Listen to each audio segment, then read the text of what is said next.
वाचवण्यासाठी सरकार मोठमोठ्या बाता मारतं, पण ग्राउंड रियालिटी नक्की काय आहे?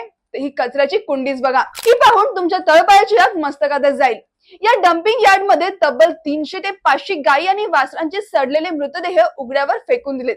लाईक सिरियसली, स्टेजवर येऊन गौरक्षकांवर तासनतास भाषण ठोकणारे नेते आता कुठे गायब झालेत? 24 मे रोजी स्थानिक कार्यकर्त्यांनी हा व्हिडिओ सोशल मीडियावर अपलोड केला आणि प्रशासनाची चांगलीच फाटली आहे.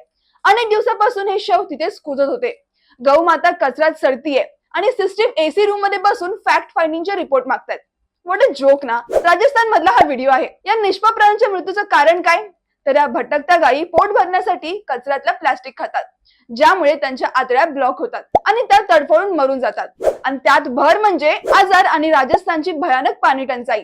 पण मरूनही त्यांना काही सन्मान मिळत नाही. या सगळ्याचा विलन आहे गोपराम नावाचा ठेकेदार, ज्याने काही पैशांसाठी या मृतदेहांची विल्हेवाट लावलीच नाही. मॅटर व्हायरल झाल्यावर आता नगर परिषदेने त्याचा करार रद्द केलाय आणि रात्रीच जेसीबी आणून खड्डे खोदून शव दफन केलेत. पण भाऊ, प्रश्न फक्त एका ठेकेदाराचा नाहीये.